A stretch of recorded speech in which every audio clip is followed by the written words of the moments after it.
నమో వెంకటేశాయ. ధర్మ విహార తారణ కర్మ నిర్హార కారణ గోవింద గోవింద. భూయాన్మనః పాదవరాశ్రితంతే వాగ్గౌణనామ రుచిరాలపనే మహాత్మన్. దేహస్త్వదంఘ్రిచరణాతురసేవయా స్యాత్ చింతానమే నిరయమార్గగతానుభూయాత్ అని మహత్తమ హృదంతర నిరంతర నివాసిగైన శ్రీనివాస పరమాత్మని భక్తిగా ప్రార్థించుకుంటూ శ్రీశుకుల వారు ఉపదేశం చేసిన శ్రీమద్భాగవతం యొక్క అధ్యయన కార్యక్రమాన్ని మనం ప్రారంభించుకుందాము. యథాప్రకారం ప్రారంభంలో చదువుకోవలసిన ప్రార్థనా శ్లోకాలను చదువుకుని మంగళాచరణం చేసుకుందాం. ఓం నమో వెంకటేశాయ. శ్రీ గురు ప్రార్థనా. గురుర్బ్రహ్మా గురుర్విష్ణు గురుర్దేవో మహేశ్వరః. గురుః సాక్షాత్ పరం బ్రహ్మ తస్మై శ్రీ గురవే నమః. శ్రీనివాస ప్రార్థనా. మణిభూషణ కంఠాయ గణితాఖిల జీవినే ఫణిశైల నివాసాయ శ్రీనివాసాయ తే నమః. అథ సంకల్పః. శ్రీమదాదివరాహ క్షేత్రే విరాజమానస్య నిత్యశుద్ధ బుద్ధ ముక్త స్వభావస్య లీలాగృహీత విగ్రహస్య శ్రీ పద్మావతీ జానేః అనుగ్రహేణ అస్మాకం సర్వేషాం బుద్ధిశుద్ధ్యర్థం విద్యాభివృద్ధ్యర్థం భక్తి జ్ఞాన వైరాగ్యాది తదనుకూల సర్వసంపత్ సమృద్ధ్యర్థం శ్రీ పరమేశ్వర ప్రీత్యర్థం శ్రీమద్భాగవత పాఠం కరిష్యామహే. అస్య శ్రీమద్భాగవత స్తోత్ర మహామంత్రస్య నారద ఋషిః బృహతి ఛందః శ్రీకృష్ణః పరమాత్మా దేవత బ్రహ్మ బీజం భక్తిశక్తిః జ్ఞానవైరాగ్యే కీలకం అస్మాకం శ్రీమద్భగవత్ప్రసాదసిద్ధ్యర్థే పాఠే వినియోగః. ధ్యానం నారాయణావరరసారుహరమ్యదేశే ద్వీపప్రజాతశుకసూతరవాభిరామే సంసారఘోరఖరసూరకరావరోధే ఆరామ ఆరమత భాగవతే భవార్తాః. శ్రీ గురుభ్యో నమః. ఇప్పటికీ 5వ స్కంధం వరకు గ్రంథం నడిచింది. 6వ స్కంధం ప్రారంభించాలి. 6వ స్కంధాన్ని ఎలా ప్రారంభించాలి అనేది ప్రశ్న. ఇంతవరకు ఏం చెప్పారు, ఇక మీద ఏం చెప్పాలి అనేది ఆ ప్రశ్న యొక్క తాత్పర్యం. దాన్ని ప్రాథమికంగా ఇలా అనుకోవచ్చు. 5వ స్కంధంలో రకరకాల విషయాలను చెప్పారని అనుకున్నాం కదా. రకరకాల కోణాల్లో చూసుకున్నప్పుడు రకరకాల విషయాలు చెప్పారనుకున్నాము. అందులో ఒక కోణంలో, కొత్త కోణంలో చూసుకున్నప్పుడు ఎక్కడెక్కడ భూమి, ఆ భూమి మీద ద్వీపాలు, ద్వీపాలలో వర్ష విభాగాలు, అందులో కనిపించేటువంటి లోకాలు, కనిపించని లోకాలు, పాతాళం లాంటి వివరాలు, ఇవన్నీ కూడా చాలా ఉన్నాయి. వాటిల్లో ఎక్కడికక్కడ ఏ ప్రాంతానికి ఆ ప్రాంతంలో ఆయా జీవులు నివాసం ఉంటున్నారు. నివాసం ఉండేటువంటి జీవులందరూ కూడా శ్రద్ధగా ఆ శ్రీహరిని కొలుస్తూ ఉన్నారు. శ్రీహరిని వాళ్ళు కొలుస్తూ ఉన్నారు. వాళ్ళని శ్రీహరి కాపాడుతూ వస్తున్నాడు. శ్రీహరి వాళ్ళని పాలిస్తున్నాడు. శ్రీహరిని వాళ్ళు కొలుస్తున్నారు. వాళ్ళు శ్రీహరి పెట్టినటువంటి ధర్మ మర్యాదను కాపాడుతూ వస్తున్నారు. ఏ నియమాలను ఎవరెవరికైతే ఏర్పరిచాడో ఆ నియమాలను సాధ్యమైనంత వరకు కాపాడుకుంటూ వస్తున్నారు. ప్రియవ్రతుడు కావచ్చు, నాభిచక్రవర్తి గారు కావచ్చు, లేకపోతే జడభరతుడు కావచ్చు, లేదా ఆయా ద్వీపాలలో నివాసం ఉండేటువంటి వాళ్ళు, ఆయా వర్షంలో నివాసం ఉండేటువంటి ప్రహ్లాదులు మొదలైన వాళ్ళు, వీళ్ళైనా కావచ్చు, ఎవరైనా కావచ్చు. కొంతమేరకు ఆగ్నేయుధ్రుడు మొదలైనటువంటి సకామంగా ఉండేవాళ్ళైనా కావచ్చు. ధర్మ మర్యాదలను దాటకుండా ఆ పరమాత్మ ఏర్పాటు చేసినటువంటి ధర్మం అనేటువంటి గిరి దాటకుండా జాగ్రత్తగా ఉన్నారు. వాళ్ళని పరమాత్మ కాపాడుతున్నాడు. ఇది పంచమ స్కంధంలోని కోణాల్లో ఒక కోణం. అయితే ఒకవేళ ధర్మ మర్యాదను వాళ్ళు గనక దాటిపోతే, గిరి గీసిన దాన్ని దాటి వెళితే వాళ్ళు నరకాల పాలపడతారు అని కూడా చెప్పారు కదా. అలా నరకాల పాలపడేటువంటి వాళ్ళని ఉద్ధరించే వాళ్ళు ఎవరు? పరమాత్మే ఓ గిరి గీశాడు, ధర్మం అనేటువంటి గీత ఉంది. ఆ గీతని పొరపాటును దాటారు. పొరపాటునో గ్రహపాటునో అలవాటునో ఏదో ఒక పాటును దాటారు. దాటిన వాళ్ళు ఒట్టి నరకాలకే పోవలసిందేనా? నరకాలలోనే నిత్య నివాసం ఉండవలసిందేనా? లేదా వాళ్ళకు కూడా ఏమైనా నిష్కృతి ఉంటుందా అనేటువంటి ప్రశ్నకి సమాధానం రావాలి. ఈ ప్రశ్నకి సమాధానం రావటం కోసం పైన షష్ఠ స్కంధం అనే దాన్ని ప్రారంభిస్తున్నారు. నరకాలకు పోతారు అనే విషయం చెప్పిందే. ఆ చెప్పిన విషయాన్ని బట్టి భయం అనేది రావాల్సిందే. ఆ భయంతో ధర్మ మార్గంలోకి మళ్ళీ రావాల్సిందే, జరిగేదే. కానీ పొరపాటున అలా జరగకపోతే, ఏదైనా కారణం వల్ల అలా జరగకపోతే వాళ్ళ పరిస్థితి ఏంటి? వాళ్ళని కాపాడే వాళ్ళెవరు? వాళ్ళని రక్షించే వాళ్ళెవరు అనే ప్రశ్నకు రకరకాల సమాధానాలతో నిండి ఉన్నటువంటి షష్ఠ స్కంధం అనేది ప్రారంభమవుతోంది. 26 అధ్యాయాలున్న పంచమ స్కంధం ఇప్పుడు పూర్తయితే ఈ ప్రశ్నకి సమాధానంగా 19 అధ్యాయాలున్న షష్ఠ స్కంధం మొదలవుతోంది. ఆ షష్ఠ స్కంధంలోనూ మొదలు 3 అధ్యాయాలతో అజామీళోపాఖ్యానం అనేటువంటి ఒక అపూర్వమైన ఉపాఖ్యానం మొదలవుతోంది.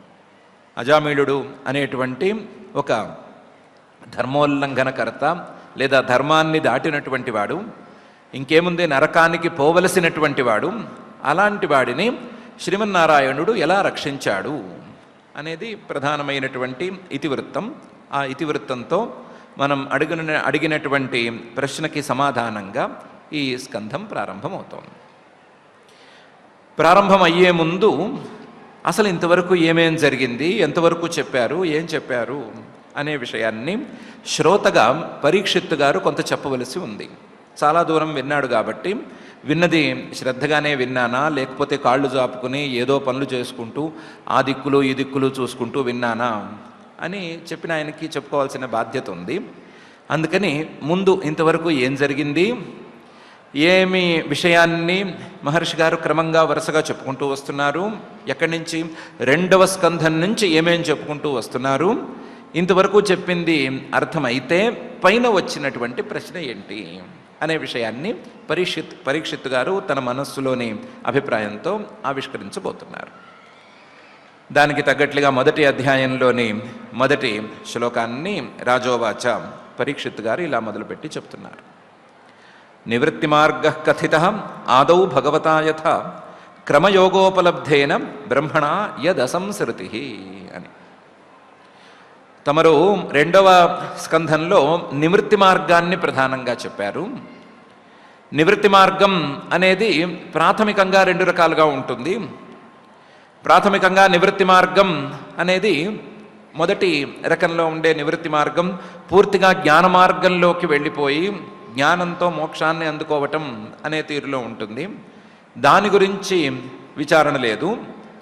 ఆ నివృత్తి మార్గంలోనూ 2వ మార్గంగా ఉండేటువంటి క్రమముక్తి ఫలక ఉపాసనా మార్గం, ఆ ఉపాసనల ద్వారా వెళ్ళేటువంటి దారి, దాని ద్వారా అందుకునేటువంటి మోక్షం, వీటిని గురించి తమరు చెప్పారు. నివృత్తి మార్గ, నివృత్తి మార్గంలోని రెండవ దారి కథిత, తమరు చెప్పారు. ఆదౌ, ఎప్పుడో రెండవ స్కంధంలోనే చెప్పారు, చెప్పే సంవత్సరం అయిపోయింది. భగవత పూజనీయులైనటువంటి మీరు యథావత్తుగా ఉన్నదినట్లుగా చెప్పారు. క్రమయోగోపలబ్ధేన బ్రహ్మణ, క్రమయోగం, క్రమముక్తి ఫలకమైనటువంటి ఉపాసనను చేసుకుని ఆ ఉపాసన ద్వారా క్రమముక్తి మార్గాన్ని అర్చుషమభిసంభవంతి అర్చుషోహ అన్న ఆపూర్యమాణపక్ష అనే తీరులో ఉపాసనా మార్గానికి ఫలితంగా వచ్చేటువంటి దారిలో బ్రహ్మలోకం దాకా వెళ్ళి ఆ బ్రహ్మలోకంలో లేదా సత్యలోకంలో హిరణ్య గర్భుడితో కలవటం అనేంతవరకు చెప్పారు. క్రమయోగ ఉపలబ్ధేన బ్రహ్మణ, ఈ దారిలో వెళితే దొరికేటువంటి సత్యలోకంలోని హిరణ్య గర్భుడు అనే పేరు కలిగినటువంటి బ్రహ్మగారు, ఆ బ్రహ్మగారితో కలిసి వేదాంత విచారణ చేయటం, చేసి ఆ బ్రహ్మగారు కూడా పూర్తిగా ముక్తిని పొందే సమయంలో యదసంసృతి, ఈ సాధకుడు కూడా ముక్తిని పొందటం అనేటువంటి దారిని చెప్పారు. నివృత్తి మార్గ కథిత ఆదౌ భగవతా యథా క్రమయోగోపలబ్ధేన బ్రహ్మణ యదసంసృతి. ప్రవృత్తి లక్షణశ్చైవ త్రైగుణ్య విషయో మునే యోసౌ అలీన ప్రకృతే గుణసర్గ పునః పునః. ప్రవృత్తి లక్షణ, అసలు ధర్మమే రెండు రకాలుగా ఉంటే, మానవుల యొక్క ధర్మక్రియే రెండు రకాలుగా ఉంటే, అది నివృత్తి లక్షణ ధర్మం ఈ ద్వితీయ స్కంధంలో అయిపోతే అందులో ప్రవృత్తి లక్షణం అనేటువంటి ధర్మం తాలూకు ఫలితాన్ని మూడవ స్కంధంలో చెప్పారు. ప్రవృత్తి లక్షణ, ఈ ప్రవృత్తి లక్షణ ధర్మానికి ఫలితం ఎలా ఉంటుంది అంటే త్రైగుణ్య విషయ, మూడు గుణాలతో కలిసినటువంటి స్వర్గ నరక మానవాది లోకం అనేది ఫలితంగా ఉంటుంది. మూడు గుణాలు సత్వము రజస్సు తమస్సు, ఆ మూడు గుణాలలో సత్వం గనక ఎక్కువగా ఉంటే స్వర్గం, ఆ మూడు గుణాలలో రజోగుణం అనేది ఎక్కువగా ఉండి సత్వము తమస్సు మోస్తరుగా ఉంటే మధ్యలోకం, తమో గుణం ఎక్కువగా ఉంటే కిందలోకం అనేటువంటి త్రైగుణ్య విషయ, మూడు గుణాలతో కూడిన క్రియలకు ఫలితంగా వచ్చిన మూడు గుణాల తాలూకు ఫలితాలను మునే సర్వజ్ఞుడమైనటువంటి ఓ మహర్షి తమరు చెప్పారు. యోసౌ అలీన ప్రకృతే గుణసర్గ పునః పునః. దాన్ని ఏమో హడావిడి చేసి ఎక్కువ చెప్పుకోకూడదు, స్వర్గాలున్నాయా నరకాలున్నాయా అని మాట్లాడుకోకూడదు, అంత అక్కర్లేదు. దాన్ని సింపుల్గా ఒక మాటతో చెప్పుకోవచ్చు. గుణసర్గ పునః పునః. ఆ ప్రవృత్తి మార్గంలో ఉన్నవాడికి మళ్ళీ మళ్ళీ కొత్తగా దేహం పుడుతూనే ఉంటుంది, పునర్జన్మ అనేది కలుగుతూనే ఉంటుంది. పునర్జన్మ ఒక పునర్జన్మ కాదు, పునః పునః మళ్ళీ మళ్ళీ మళ్ళీ మళ్ళీ కలుగుతూనే ఉంటాయి. ఎందుకు? అలీన ప్రకృతే, అతని యొక్క ప్రకృతి మూల ప్రకృతి లేదా అతని యొక్క అవిద్య తత్వజ్ఞానం ద్వారా లీనమైపోలేదు, కరిగిపోలేదు, లేకపోతే వినాశానికి గురి కాలేదు. అలాంటి అలీన ప్రకృతే, మూల ప్రకృతి లేదా అజ్ఞానం మాయా అవిద్య ఏమైనా అనుకోండి, అది అలాగే ఉన్నటువంటి జీవుడికి తప్పనిసరిగా రావలసినటువంటి గుణసర్గ పునః పునః, మూడు గుణాల సమ్మేళనంగా వచ్చేటువంటి శరీరం తాలూకు ఉత్పత్తి, అది కూడా మళ్ళీ మళ్ళీ ఉత్పత్తి అనేటువంటి యోసౌ ఏదైతే ఫలం ఉందో దాని గురించి తమరు విస్తృతంగా చెప్పారు. ప్రవృత్తి లక్షణశ్చైవ త్రైగుణ్య విషయో మునే యోసౌ అలీన ప్రకృతే గుణసర్గ పునః పునః. ఇది కాక అధర్మలక్షణానాః నరకాశ్చానువర్ణితాః మన్వంతరశ్చ వ్యాఖ్యాతః ఆద్య స్వయంభువో యతః.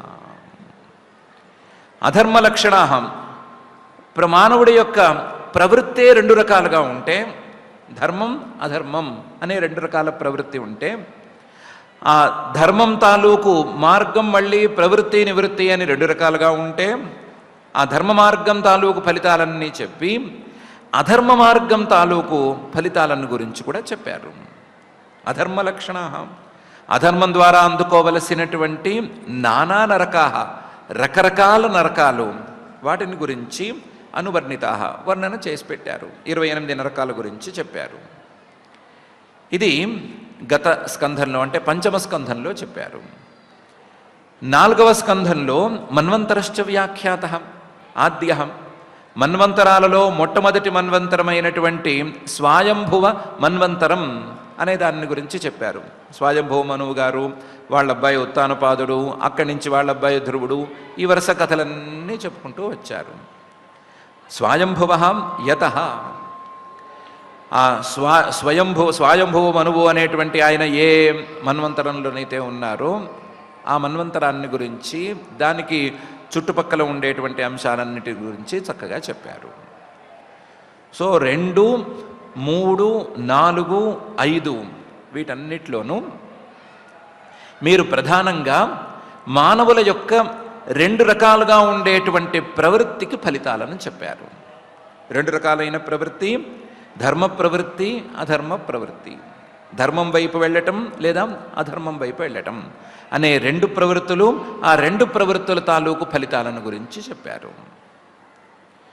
కానీ ప్రియవ్రతోత్తానపదోహో వంశస్తచ్చరితాని చ ద్వీప వర్ష సముద్రాద్రి నద్యుద్యాన వనస్పతీన్ ధరామండల సంస్థానం భాగలక్షణమానత జ్యోతిషాం వివరాణాంచ యథేదమసృజద్విభు అని వీటన్నిటితో ఆ పరమాత్మను కలుపుతూనే చెప్పారు. పరమాత్మను కలుపుతూనే యథా ఏ రకంగానైతే ఇదం సర్వం మనకు కనిపించేటువంటి ప్రపంచాన్ని మొత్తాన్ని అసృజద్ విభు, ఆ విభువైనటువంటి శ్రీమన్నారాయణుడు ఏ రకంగా సృష్టి చేశాడు అనే విషయాన్ని జోడిస్తూనే చెప్పారు. పరమాత్మను వదలకుండానే మానవుల యొక్క ప్రవృత్తిని, ఆ ప్రవృత్తి తాలూకు ఫలితాలను చెప్పారు. అందులో ప్రియవ్రతోత్తానపదోర్వంశ, ప్రియవ్రతుడి వంశం గురించి గత స్కంధంలో చెప్పారు. ఉత్తానపాదుడి వంశం గురించి చతుర్థాదుల్లో చెప్పారు. వంశ తచ్చరితానిచ, వంశము, ఆ వంశంలో ఉండేటువంటి మహానుభావులు, వాళ్ళు చేసినటువంటి మంచి పనులు, ఒకవేళ వాళ్ళు మంచి పనులు చేయకపోతే ఆ చేయని మంచి పనులు, వాటిని గురించి కూడా చెప్పారు. అక్కడ కూడా పరమాత్మ తాలూకు సంస్పర్శ ఉండనే ఉంది. ద్వీప వర్ష సముద్ర అద్రి నద్యోద్యాన వనస్పతీన్, ద్వీపాలను గురించి చెప్పారు, వర్షాలను గురించి చెప్పారు. సముద్రాలు అంటే సముద్రాలు, అద్రులు, పర్వతాలు, నదులు, ఉద్యానవనాలు, వనస్పతి అని చెట్లు, చేమలు, వీటన్నిటి గురించి చెప్పారు. ధరామండల సంస్థానం, భూమి మొత్తం ఏ రకంగా ఉంది, మహాభూమి అనే దాని యొక్క సన్నివేశాన్ని ఎలా అర్థం చేసుకోవాలి అని చెప్పారు. అందులో భాగ లక్షణ మానత, ఎక్కడి నుంచి ఎంతవరకు ఏముంది, ఏ భాగం యొక్క లక్షణం ఏమిటి, ఏ భాగం యొక్క పరిణామం ఏమిటి, పరిమాణం ఏమిటి అనే విషయాలన్నీ వరుసగా చెప్పుకుంటూ వచ్చారు. జ్యోతిషాం, వెలిగే గ్రహాలు, వెలిగే నక్షత్రాలు, వెలిగే గోళకాలు, వీటన్నిటి గురించి చెప్పాను. వివరాణం, భూమి కింద ఉండేటువంటి అతల వితల సుతలాది పాతాళాలను గురించి కూడా చెప్పారు, వివరాలను గురించి చెప్పారు. ఇన్ని రకాలుగా చెప్పుకుంటూ యథేదం అసృజద్ విభు, ఈ జీవుల యొక్క కర్మ ఫలితాలను అనుభవించే ఈ ప్రాంతాలన్నిటినీ ఆ పరమాత్మ ఏ విధంగా సృష్టి చేశాడు అనే విషయాన్ని చెప్పుకుంటూ వచ్చారు. ఒకవైపు జీవుడి యొక్క ప్రవృత్తి, ఆ ప్రవృత్తికి ఫలితం నడుస్తూనే ఉంది. మరొక వైపు ఈ జీవుడి యొక్క ప్రవృత్తితో, ఆ జీవుడి యొక్క ప్రవృత్తి ఫలంతో పరమాత్మకు ఉండేటువంటి సంబంధం కూడా దాంతోపాటు కదిలి నడుస్తూనే ఉంది. వాటన్నిటినీ చెప్పారు. యథేదం అసృజద్ విభు, ఇన్ని చెప్పారు. కాకపోతే మీరు చివరికి చెప్పిన పంచమస్కంధంలో చివరికి చెప్పినటువంటి అంశం మీద నాకు చిన్న డౌట్ ఉంది. అదేంటి? అధునేహ మహాభాగ యథైవ నరకాన్నర నానోగ్ర యాతనాన్నేయాత్ తన్మే వ్యాఖ్యాతుమర్హసి. 28 నరకాల గురించి చెప్పారు. 28 నరకాలను గురించి చెప్పి అసలు ఇవన్నీ లెక్కే లేవు, ఏదో చెప్పాలి కదా అని 28 అని చెప్పాము. వాస్తవానికి వందల్లో వేలల్లో ఉన్నాయి. మానవులు పాపాలు చేయగా చేయగా చేయగా కొత్త కొత్త నరకాలు పుట్టుకొస్తూనే ఉంటాయి. పాపాలలో ఎన్ని కాంబినేషన్స్ ఉంటాయో వాటి ఫలితాల్లో కొత్త కొత్త కాంబినేషన్స్, అన్ని బ్లెండ్స్ పుట్టుకొస్తూనే ఉంటాయి. నరకాలు అనే వాటికి అంతులేదు అని చెప్పారు. పైగా ఏం చెప్పారు? నానోగ్రయాతనాన్. ఆ నరకాలలో చాలా అనేది ఉండనే ఉంది నానా, కానీ ఉగ్రయాతనాన్, చాలా తీవ్రమైనటువంటి వేదన, తీవ్రమైనటువంటి తీవ్ర వేదన అనేది కలుగుతుంది అని కూడా చెప్పారు. కాకపోతే ఆ నరకాలను మానవుడు ఎలా దాటాలి, ఆ నరకాలను పొందకుండా మానవుడు ఎలా ఉండాలి అనే విషయం మీద కాస్తంత క్లారిటీ కావాలి. అధునా ఇప్పుడు నాకైతే ఇహ ఈ భూమిలో ఉండేటువంటి మానవుడు, భూమి మీద జీవించేటువంటి మానవుడు, మహాభాగా, ఓ మహానుభావుడా, ఓ శ్రీశుకుల, యథైవ నరకాన్ నరహ మానవుడు నరకాలను, అందులోనూ నానోగ్ర యాతనాన్, ఉగ్రమైనటువంటి యాతనలను అనుభవించవలసి వచ్చేటువంటి నరకాలను న ఇయాత్, పొందకుండా ఎలా ఉండాలి అనేది నాకు కావాలి. తన్మే వ్యాఖ్యాతుం అర్హసి, అది నాకు కొంచెం చెప్పవలసింది. కొంచెం ఆఖ్యాతుమర్హసి, విశేషించి చక్కగా చెప్పాలి. దాని యొక్క సమగ్రమైనటువంటి వివరణ నాకు అందేటట్లుగా చెప్పాలి. వ్యాఖ్యాతుమర్హసి అని పరీక్షిత్తు గారు అన్నారు. నాకున్న సందేహం ఇదే, నరకాలు బానే ఉన్నాయి, నరకాలను తప్పించుకోవటం ఎలా అనేదే నా సందేహం. ఆ సందేహానికి సమాధానం చెప్పవలసింది అని అడిగాడు. అధునేహ మహాభాగం యథైవ నరకాన్నర నానోగ్ర యాతనాన్నేయాత్ తన్మే వ్యాఖ్యాతుమర్హసి అని. పరీక్షిత్ గారు ఇంత వివరంగా 6 శ్లోకాలలో 2వ స్కంధం నుంచి నేను జాగ్రత్తగానే వింటున్నాను. మధ్యలో ఏమీ స్కిప్ చేయలేదు, లేదా ఇది బోర్ కొడుతోంది అని ఎటేటో ఆలోచించుకుంటూ కూర్చోలేదు, ఇది మనకి సంబంధించిన విషయం కాదు అనుకుని కూర్చోలేదు. అన్నీ శ్రద్ధగా వింటున్నాను.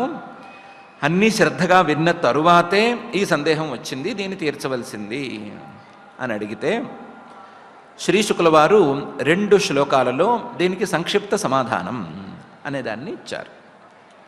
శ్రీశుక ఉవాచ, శ్రీశుకుల వారు అంటున్నారు, నచేదిహైవ ఆపచితిం యథాంహస కృతస్య కుర్యాన్ మన ఉక్త పాణిభిః ధ్రువం సవై ప్రేత్య నరకానుపైతి ఏ కీర్తితామే భవతస్తిగ్మయాతనాః అని. నువ్వేమడిగావు?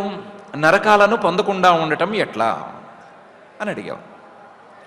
నరకాలను పొందకుండా ఉండాలి అంటే ఒక సింపుల్ వే ఉంది, చాలా సింపుల్ వే. ఏంటి? పాపం చేయకుండా ఉండటమే. పాపం చేయకుండా ఉంటే చాలు, నరకాలు రావు. పాపం చేయని వాడిని పొరపాటును కూడా తీసుకెళ్ళి నరకంలోకి తోయరు, అందులో ఏం డౌట్ అక్కర్లేదు. పాపం చేయకుండా ఉండటమే నరకాలకు పోకుండా ఉండేటువంటి దారి. అలా కాదు, పాపం చేసినవాడు నరకానికి పోకుండా ఉండాలంటే ఏం చెయ్యాలి అని అడిగావా? ప్రశ్న బాలేదు అని నేనేమి అనను. పాపం చేసి తర్వాత నరకానికి పోకుండా ఉండాలి ఎలా అని అడగటం తప్పు అని నేనేమనను. దానికి కూడా దారి ఉండొచ్చు. ఎలాంటి దారి? నచేదిహైవ అపచితిం యథా అంహస కృతస్య కుర్యాన్ మన ఉక్త పాణిభిః. చేసిన పాపానికి ఇక్కడే ప్రాయశ్చిత్తం చేసుకోవచ్చు. అపచితిం ప్రాయశ్చిత్తం చేసుకోవచ్చు. ప్రాయశ్చిత్తం గనక చేసుకుంటే అతనికి నరకం అనేది దొరకదు, నరకం అనేది దూరం అవుతుంది. ఒకవేళ అలా ప్రాయశ్చిత్తం చేసుకోకపోతే నచేత్, ప్రాయశ్చిత్తం ఇహైవ ఈ జన్మలోనే ఈ లోకంలోనే గనక అపచితిం ప్రాయశ్చిత్తాన్ని యథైవ యథా అంహస ఆయా పాపానికి తగ్గట్లుగా చేయవలసినటువంటి ప్రాయశ్చిత్తాన్ని చేసుకోకపోతే కృతస్య చేసిందేమో పాపం, ఆ చేసిన పాపానికి రావలసినటువంటి నరకాన్ని అడ్డుకునే స్థాయిలో ప్రాయశ్చిత్తం గనక నకుర్యాత్ చేసుకోకపోతే, అందులోనూ మన ఉక్త పాణిభిః పాపాన్ని 3 రకాలుగా చేయొచ్చు. మనస్సుతో చేయొచ్చు, ఉక్త నోటితో చేయొచ్చు, పాణిభి చేతులతో చేయొచ్చు, లేదా శరీరంలోని మిగతా అవయవాలతో చేయొచ్చు. ఈ మన ఉక్త పాణిభిః మనస్సుతోనూ నోటితోనూ మిగతా శరీరావయవాలతోనూ చేసినటువంటి పాపాలకు అదే మనస్సుతోనూ అదే వాక్కుతోనూ అదే పాణిభి మిగతా శరీరావయవాలతోనూ ప్రాయశ్చిత్తం అనేది గనక చేసుకోగలిగితే నరకాన్ని తప్పించుకోవచ్చు. నచేత్ కుర్యాత్, ఒకవేళ అలా చేసుకోకపోయినట్లయితే ధ్రువం సవైప్రేత్య నరకానుపైతి, ధ్రువం తప్పనిసరిగా ఏమాత్రం డౌట్ లేకుండా సవైప్రేత్య అతను ఈ లోకాన్ని విడిచిపెట్టవలసి వచ్చినప్పుడు నరకానేవ ఉపైతి, నరకాలకే పోతాడు. పాపాలు చేశాడు, పాపాలకు ఏ పాపాలను ఏ ఇంద్రియాలతో చేశాడో ఆ పాపాలకు అదే ఇంద్రియాలతో ప్రాయశ్చిత్తం చేసుకోవాల్సిందే. చేసుకుంటే నరకాలను దాటుతాడు, లేకపోతే ధ్రువం తప్పనిసరిగా నరకాలకు పోతాడు. ఒకవేళ మనస్సుతో గనక పాపమే చేస్తే ఆ మనస్సుతో పాపానికి ప్రాయశ్చిత్తంగా ఉండేటువంటి ఈశ్వర ధ్యానము లేదా సత్సంకల్పమో ఇంకొకటో ప్రాయశ్చిత్తం చేసుకోవాలి. పాపం గనక ఉక్తం నోటితో చేసుకున్నట్లయితే, నోటితో చేసే పాపాలు ఏమైనా చేస్తే ఇతరులను నిందించటము, లేకపోతే ఇంకొక రకంగా ఏదో మాట్లాడటము, మోసం చేయటము లాంటివి చేస్తే ఉక్తం అదే తీరులో అదే నోటితో ప్రాయశ్చిత్తం అనేది చేసుకోవాలి. భగవన్నామస్మరణం, లేకపోతే మళ్ళీ సత్యమో, లేదా చివరికి కనీసం వాళ్ళకి వెళ్ళి సారీ చెప్పటమో, క్షమించమని వేడుకోవటమో, దానికి తగ్గట్లుగా పాపానికి తగ్గట్లుగా పాపం యొక్క స్థాయికి తగ్గట్లుగా ప్రాయశ్చిత్తం చేసుకోవాల్సిందే. దేహంతో శరీరంతో ఏమైనా పాపం చేస్తే అదే శరీరంతో ఏదో ప్రాయశ్చిత్తం అనేది చేసుకోవాల్సిందే.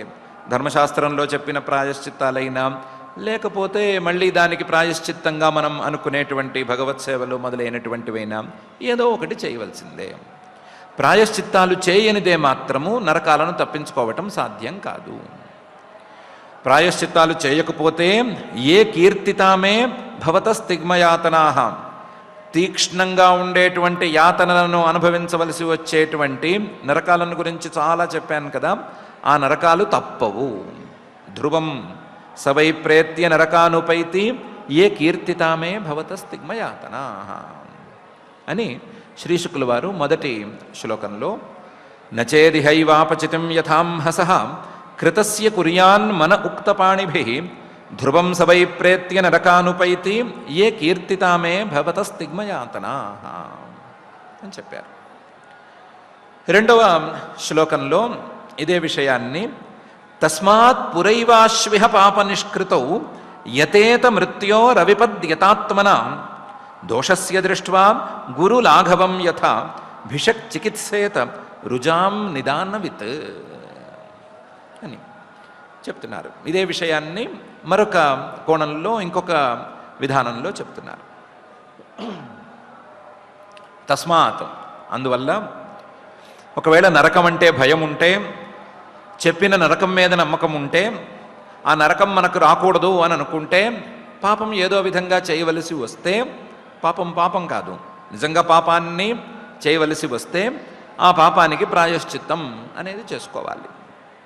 తస్మాత్, అందుకని పురైవ మృత్యోహో, మృత్యువు రాకముందే, మృత్యువు వచ్చిన తర్వాత చేయగలిగింది ఏముండదు, చేతిలో ఏమీ ఉండదు, కాబట్టి మృత్యువు రాకముందే పురైవ, ఆశు వెంటనే ఏమాత్రం ఆలస్యం చేయకుండా, ఇది పాపం, ఈ పాపానికి ఇది ఫలితం రావచ్చు అని అర్థమైన వెంటనే ఆశు ఇహ ఈ జన్మలోనే ఆలస్యం చేయకుండా పాప నిష్కృతౌ యతేత, ఆ పాపానికి నిష్కృతి, పాపానికి ప్రాయశ్చిత్తం అని దానికోసం ప్రయత్నం ప్రారంభించుకోవాలి. ఆలస్యం చేస్తే ఆశాభంగం కాదు, చేసిన పాపం రెండింతలవుతుంది అని కూడా ఉంది. అతీవ చిరకాలేతు ద్విగుణం వ్రతమర్హతి అని ధర్మశాస్త్ర నియమం. ఒకవేళ బాగా ప్రాయశ్చిత్తాన్ని కూడా ఆలస్యం చేసేస్తే ఆ చేయవలసిన ప్రాయశ్చిత్తం రెండింతలు అని అయిపోతుంది. ఇంట్రెస్ట్ పడుతుంది వరుసగాను. ఆ ఇంట్రెస్టు మళ్ళీ చక్రవడ్డీలు, బారు వడ్డీలు అన్నీ వేసి ప్రాయశ్చిత్తాలు చెప్తారు. అందుకని ఆశు వెంటనే దిగిపోవాలి. ఇహ ఈ జన్మలోనే పురైవ మృత్యోహో, మృత్యువు రాకముందే పాపానికి నిష్కృతిని వెతుక్కోవాలి. అవిపద్యత ఆత్మన. అందులోనూ మృత్యువు రాకముందే అంటే అబ్బో మనకి జ్యోతిష్కులు చాలా రాశారు, 96 ఏళ్ళు రాశారు, భయమేం లేదు అని అనుకుంటే కూర్చుంటే లాభం లేదు. 96 ఏళ్ళు ఆయుస్సు ఉంటుంది, కానీ 96వ ఏట బలం శక్తి ఉండమంటే ఎక్కడి నుంచి ఉంటుంది? అవిపద్యత ఆత్మన. శరీరం పాడవ్వక ముందే, శరీరానికి ఈ ప్రాయశ్చిత్తం చేసుకునేటువంటి శక్తి ఉడిగిపోకముందే, శరీరం కాస్త బలంగా ఉన్నప్పుడే, వయసులో ఉన్నప్పుడే ప్రాయశ్చిత్తాలు అవి చేసుకోవాలి. అవిపద్యత ఆత్మన. అందులో అవిపద్యత, శరీరాన్ని పాడు చేసుకోవాల్సిన అవసరం ఏమీ లేదు. శరీరం మొత్తం పాడైపోయేటట్టు ప్రాయశ్చిత్తాలతోనే శరీరం ఉడిగిపోయేటట్లేం చేయనక్కర్లేదు. శరీరాన్ని పాడు చేసుకోకుండా ఎంత మేరకు శరీర శక్తి ఉంటుందో అంతవరకు చేసుకున్నా పర్వాలేదు, సరిపోతుంది. శరీరమాద్యం ఖలు ధర్మ సాధనం అంటారు కదా. కాబట్టి శరీరాన్ని మరీ పాడు చేసేసుకోకుండా కష్టం మాత్రం పడుతూ, శరీరానికి కష్టం అనే దాన్ని అలవాటు చేస్తూ ప్రాయశ్చిత్తం అనేది చేసుకుని తీరాలి. అవిపద్ యావత్ అంటే శరీరానికి ప్రాణాపద రాకూడదు, ప్రాణాలు పోయేంత పని చేయకూడదు, కళ్ళు పోయేంత కాటుకు పెట్టుకోకూడదు, కానీ కాటుకు లాంటిది పెట్టుకోవాలి. అంటే ప్రాయశ్చిత్తం అనేది జరగాలి, దానివల్ల శరీరానికి కాస్తంత కష్టం రావాలి, కానీ ప్రాణాలు మాత్రం పోకూడదు అనే తీరులో యతేత ప్రాయశ్చిత్తాన్ని మొదలు పెట్టుకోవాలి. దాన్ని మొదలు పెట్టుకోవాలంటే ఎక్కడి నుంచి మొదలు పెట్టుకోవాలి, ఏ తీరులో మొదలు కావాలి అంటే దానికి చెప్తున్నారు, దోషస్య దృష్ట్వా గురులాఘవం. చేసిన పాపం పెద్దదా చిన్నదా అని ముందు చూసుకోవాలి. చేసిన పాపం పెద్దదైతే ప్రాయశ్చిత్తం పెద్దదవ్వాలి, చేసిన పాపం చిన్నదైతే చిన్నదాంతో కూడా సరిపోతుంది. దోషస్య చేసిన దోషం, చేసిన తప్పు అనేది గురు లఘు, పెద్దదా చిన్నదా అనేదాన్ని చూసుకుని దానికి తగ్గట్టుగా ప్రాయశ్చిత్తాన్ని ధర్మశాస్త్రపరంగా ఎంచుకుని, ఏదో నాకు ఇలా తోచింది అలా తోచింది, ఇది చాలు అది చాలు అనే మాటలు మాట్లాడకుండా ధర్మశాస్త్రపరంగా దానికి ప్రాయశ్చిత్తాన్ని నిర్ణయించుకుని దానికి తగ్గట్లుగా చేసుకోవాలి. యథా ఏ రకంగానైతే భిషక్ వైద్యుడనేవాడు దోషస్య దృష్ట్వా గురులాఘవం, ఎవరైనా రోగి రోగంతో తన ముందుకొస్తే ఆ రోగికి వచ్చినటువంటి రోగం పెద్దదా లేకపోతే చిన్నదా అనే విషయాన్ని ఆలోచించి అసలు రోగం ఏంటి, దాని మూలం ఏంటి అని డయాగ్నైజ్ చేసి, చిన్నదైతే చిన్న మందు, పెద్దదైతే పెద్ద మందు అని ఇస్తాడు కదా. భిషక్ చికిత్సేత రుజాం, చేసిన వచ్చిన రోగికి ఉన్నటువంటి రోగాలు, ఆ రోగాల తాలూకు హెచ్చు తగ్గులు పెద్దవా చిన్నవా అనేటువంటి నిర్ణయం చేసుకుని దాని తర్వాత వైద్యుడు వైద్యం చేస్తాడు కదా. ఆ చేసేటప్పుడు రుజాం నిదానవిత్, ఈ రోగానికి మూలమేమిటి అని కనుక్కొని ఆ మూలం నుంచి మందులు ఇచ్చుకుంటూ వస్తాడు కదా. రోగానికి మూలానికి మందు ఇవ్వకపోతే, జ్వరంతో వెళ్ళిన వాడికి టెంపరేచర్ తగ్గటానికి ఏదో ఇచ్చేస్తే టెంపరేచర్ వరకు తగ్గుతుంది, లోపల ఇన్ఫెక్షను వైరస్ అలాగే ఉంటే జ్వరం అనేది వాడికి తగ్గే అవకాశమే ఉండదు. అలా కాకుండా దాని మూలం ఏమిటి, ఇది వైరల్ ఇన్ఫెక్షనా ఇంకొకటా అని వెతికి దానికి మందు ఎలాగైతే ఇస్తాడో అలాగే చేసిన తప్పేంటి, తప్పుకు మూలమేంటి, ఆ మూలానికి ప్రాయశ్చిత్తం ఏమిటి అనే విషయాలన్నిటినీ జాగ్రత్తగా గమనించి ధర్మశాస్త్రపరంగా ప్రాయశ్చిత్తాలను నిర్ణయించి దాని ప్రకారం నడుచుకోవాలి అని శ్రీశుకుల వారు చెప్తున్నారు. తస్మాత్ పురైవాశ్విహ పాప నిష్కృతౌ యతేత మృత్యోరవిపద్యతాత్మన దోషస్య దృష్ట్వా గురులాఘవం యథా భిషక్ చికిత్సేత రుజాం నిదానవిత్ అని. దానికి రాజోవాచ పరీక్షిత్ గారు అన్నారు, ఎవరి గురించి మాట్లాడుతున్నారు మీరు? మనుషుల గురించి మాట్లాడుతున్నారు. మా మనుషులు ఎలా ఉంటారంటే, మా మానవులు ఎలా ఉంటారంటే, దృష్టశ్రుతభ్యాం యత్పాపం జానన్నప్యాత్మనోహితం కరోతి భూయో వివశ ప్రాయశ్చిత్తమథో కథం అన్నట్లే ఉంటారు. దృష్టశ్రుతభ్యాం, నేను రాజుగా ఉన్నాను, రాజ్యంలో ఎవరైనా దొంగతనం చేస్తే దొంగతనం చేసిన వాడికి ఫలానా శిక్ష అని నేను టముక్కు వేయిస్తాను. ఎవరైనా ఒకళ్ళో ఇద్దరో దొంగలు దొరికితే పొరపాటున, దొరకని దొంగల్లాంటి దొరలు కాదు, దొరికిన దొంగల్లాంటి అమాయకులు దొరికితే వాళ్ళకి ఆ శిక్షలు వేసి, ఇదో మీరు తప్పు చేసిన వాళ్ళు ఎవరున్నా సరే వాళ్ళకి దండన తప్పనిసరి అని చూపిస్తాను కూడా. దృష్టం ప్రత్యక్షంగా చూపిస్తాను. చూపించినా సరే దొంగతనాలు ఆగవు, దొంగతనాలు నడుస్తూనే ఉంటాయి. దొరికేవి తక్కువ, జరిగేవి ఎక్కువ. శ్రుతాభ్యాం ఇప్పుడేమో మీరు, లేకపోతే ధర్మశాస్త్రాలు, లేకపోతే వేదాలు, పురాణాలు ఇవన్నీ కలిసి దొంగతనం చేస్తే ఈ శిక్ష, ఇంకోటి చేస్తే ఆ శిక్ష, పరద్రవ్యాన్ని ఎత్తుకుపోతే ఈ శిక్ష అనుకుంటూ నరకాల గురించి చెప్తారు. వాటన్నిటినీ శ్రద్ధగా వింటారు.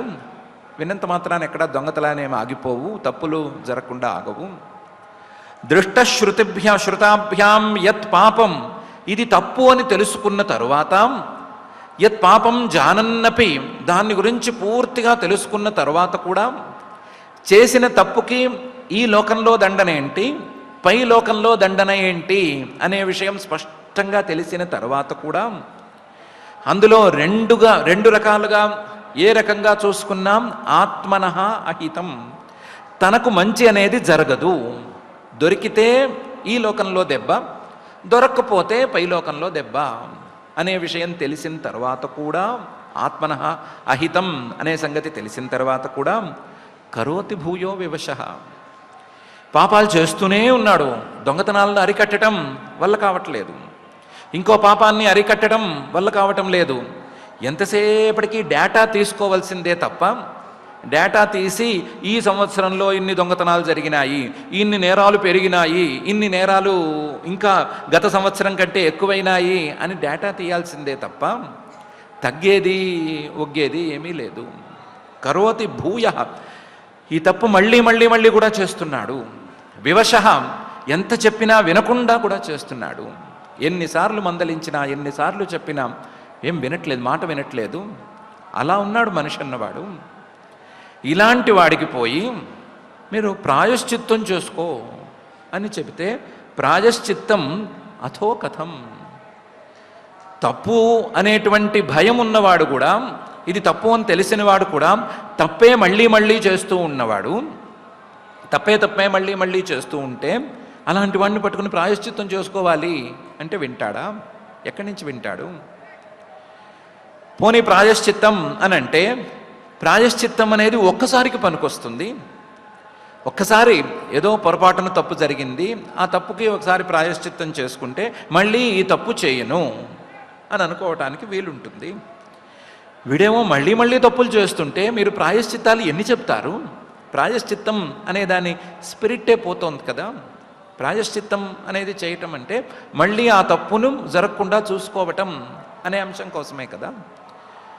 వీడు ఎంత చెప్పినా ఏం చేసినా మళ్ళీ మళ్ళీ అవే తప్పులు చేయటానికే సిద్ధపడుతుంటే వీడికి ప్రాయశ్చిత్తం అనేది ఎందుకు పనికొస్తుంది? కాబట్టి మీరు మనుషుల గురించి మాట్లాడండి. మనుషులైతే మాత్రం ఇలాగే ఉన్నారు, ఇంతకు మించి గొప్పగా లేరు.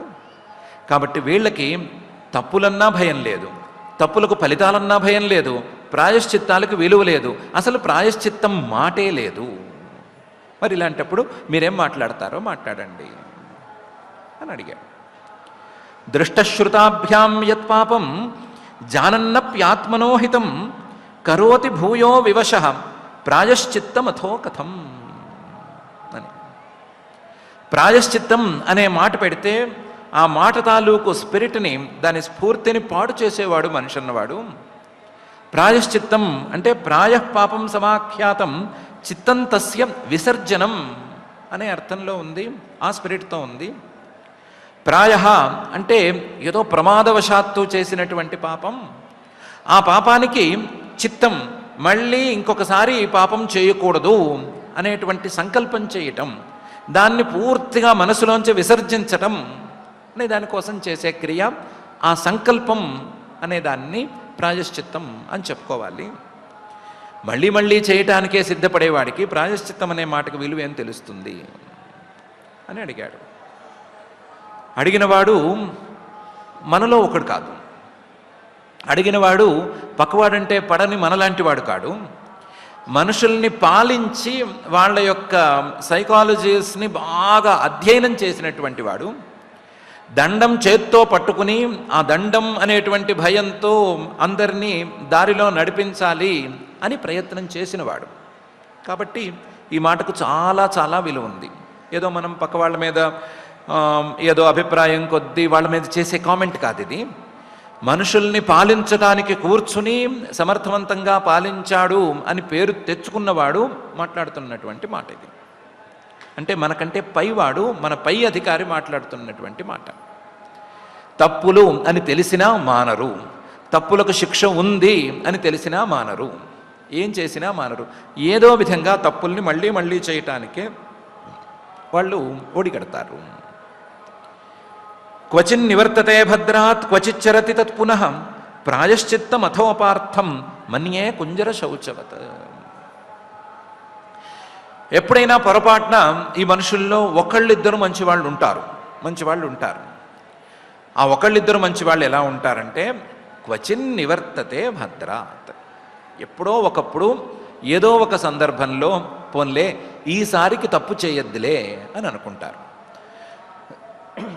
క్వచిత్ ఏదో ఒకసారి పోన్లే ఈసారికి తప్పు వదిలేద్దాంలే అని అనుకుంటారు. అభద్రాత్ ఇది మంచిది కాదు, ఎప్పుడూ ఇలాగే చేయకూడదు అని అనుకుంటారు. మనుషుల్లో 100 మందిలో ఒకళ్ళో ఇద్దరో వాళ్ళు కూడా 100 సందర్భాల్లో 1-2 సందర్భాలలో ఏమనుకుంటారు, వద్దులే ఈసారికి వద్దులే పాపం అని వదిలేస్తారు. కానీ వాళ్ళు కూడా ఆ 1-2 అనుకున్న వాళ్ళు కూడా క్వచిచ్చరతి తత్పునః ఇంకో సందర్భంలో ఆ తప్పు చేయడానికి వెనకాడరు. ఎప్పుడు అనే సంగతి తేల్చి చెప్పలేము.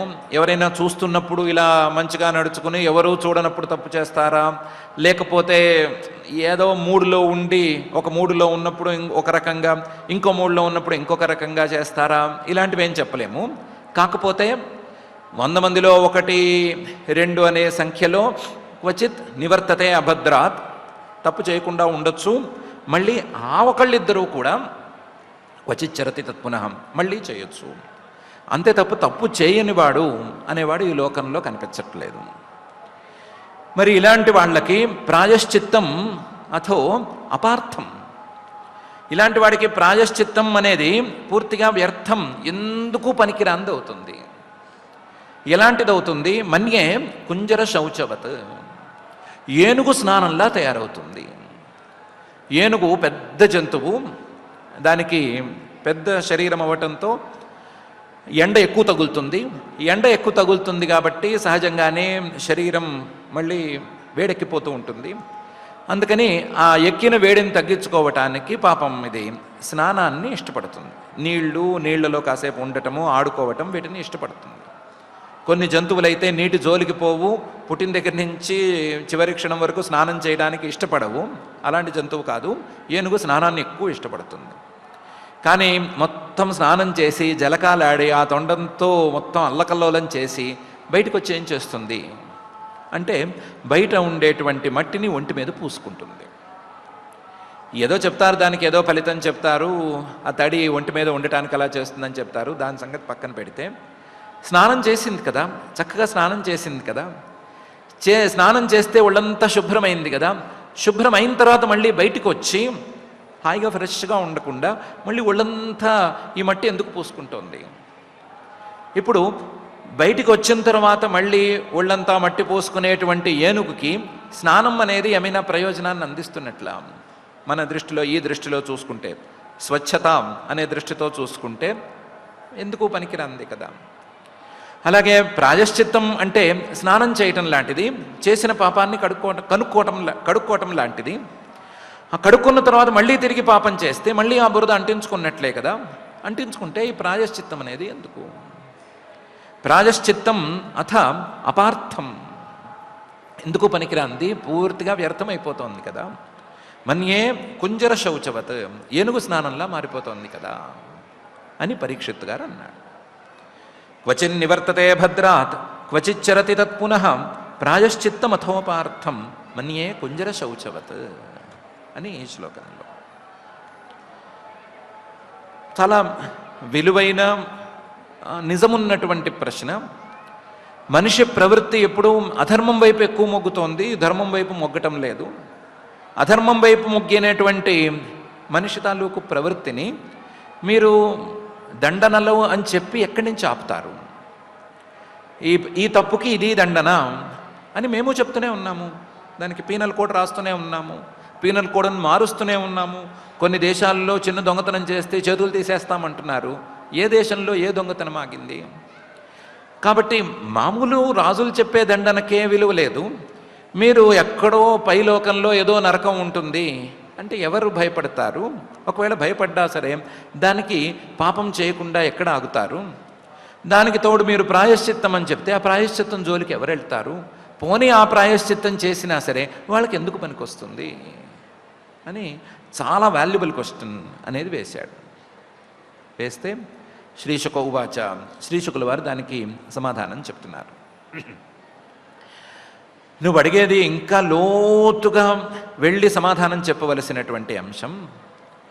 కర్మణా కర్మనిర్హార నహ్యాత్యంతిక ఇష్యతే అవిద్వదధికారిత్వాత్ ప్రాయశ్చిత్తం విమర్శనం అనే తీరులో చెప్పుకోవాలి.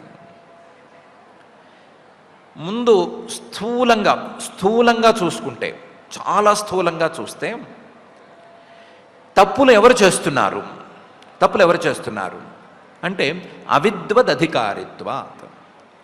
అవిద్వాంసులు అంటే తప్పు మీద ఎక్కువ అవగాహన లేని వాళ్ళు, ఈ తప్పుకు ఇది ఫలితం అని తెలిసినా సరే మనసుకు ఎక్కని వాళ్ళు, అజ్ఞానులు, వీళ్ళు చేస్తున్నారు. ఇలాంటి వాళ్ళు తప్పు చేస్తున్నారు. ఇలాంటి వాళ్ళు తప్పు చేస్తుంటే దానికి ప్రాయశ్చిత్తం అనేది ఏం పనికొచ్చేది అంశం కాదు.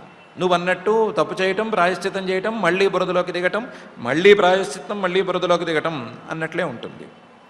అలాంటి వాళ్ళ విషయంలోనైతే కర్మణ ప్రాయశ్చిత్తంతో కర్మ నిర్హార, చేసిన పాపాన్ని తుడిచేసుకోవటం అనేది ఆత్యంతిక నేష్యతే, అవ్వదు, జరగదు. ఆత్యంతిక ఖచ్చితంగా జరగదు. ఏదో తుడుచుకుంటున్నట్టు ఉంటుంది కానీ మళ్ళీ అంటించుకోవటమే జరుగుతుంది. అవిద్వదధికారిత్వాత్. దీనికి నిజమైన ప్రాయశ్చిత్తం అనేది ఎక్కడి నుంచి వస్తుంది అంటే ప్రాయశ్చిత్తం విమర్శనం. ఆ మనిషి ఆలోచనలలో మార్పు రావాలి, బిహేవియర్లో చేంజ్ రావాలి అంటే లోపల థింకింగ్లో చేంజ్ రావాలి. ఆలోచనలో విమర్శనం అంటే నేను ఎందుకు చేస్తున్నాను? ఈ తప్పు చేస్తేనే నేనా? తప్పు చేయందే నేను ఉండలేనా? తప్పు చేస్తే ఫలితం సంగతి దేవుడు ఎరుగు. తప్పు చేస్తే నేను మనిషిని ఎందుకు అవుతాను? ఈ పీనల్ కోడ్స్ని కానీ లేకపోతే ఈ శాస్త్రాలను కానీ వేటిని ఒప్పుకోకుండా ఏ సూత్రానికి, ధర్మసూత్రం కావచ్చు, శిక్షాస్మృతి సూత్రం కావచ్చు, దేనికి లొంగకుండా పశువులా ప్రవర్తిస్తే నన్ను మనిషి అని ఎందుకు అనుకోవాలి అనేటువంటి ఆలోచన రావాలి. ఈ ఆలోచన ప్రాయశ్చిత్తంగా పనికొస్తుంది, తప్పుని మళ్ళీ చేయనివ్వకుండా పనికొస్తుంది. కాబట్టి ప్రాయశ్చిత్తం అనేది ఆలోచనల్లో మొదలయ్యేది. అది క్రియారూపంగా ఉన్నప్పుడు దానికి విలువ అనేది చాలా చాలా చాలా తక్కువగా ఉంటుంది. క్రియ అనేది శాస్త్రం చెప్పింది కాబట్టి, శాస్త్రం చెప్పిన దానికి పూర్తి వైయర్థ్యం అనేది చెప్పలేం కాబట్టి ఏదో ఫలితం చెప్పాలే కానీ దానికి పూర్తి ఫలితం అనేది మనం అనుకోలేము. కర్మణాం కర్మనిర్హార నహి ఆత్యంతిక ఇష్యతే అవిద్వదధికారిత్వాత్ ప్రాయశ్చిత్తం విమర్శనం అని స్థూలంగా ప్రాయశ్చిత్తం అనేది విమర్శనంతో, ఆలోచనతో మొదలవ్వాలి అని చెప్తున్నారు. అదే సమయంలో ఎంత తాత్వికంగా తీసుకున్నాం, ఎంత లోతుకి తవ్వినా సరే ఏ తప్పు, అసలు ఏ పని చేయాలి అన్నా దానికి అధికారిగా ఎవడున్నాడు అంటే అవిద్వదధికారిత్వాత్. అవిద్య అనేది ఏ జీవుడి మీద పని చేస్తోందో ఆ జీవుడు క్రియల్లో అధికారిగా ఉన్నాడు, క్రియ చేస్తున్నాడు.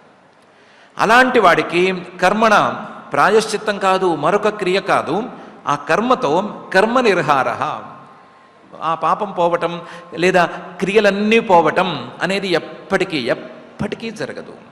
ఆత్యంతిక, మళ్ళీ అసలు ఏ పాపము రాదు, ఏ పాపము అంటదు అనేది జరగదు. ఎందుకు? అవిద్య అనేది వీడికి అలాగే ఉంది. అవిద్య అనేది అలాగే ఉంది. అవిద్య ఉన్నంత వరకు అది తన పిల్లలాంటి కామాన్ని పుట్టిస్తూనే ఉంటుంది. ఆ కామం ఉన్నంత వరకు ధర్మమో అధర్మమో ఏదో ఒక క్రియ అనేది తప్పనిసరిగా వస్తూనే ఉంటుంది.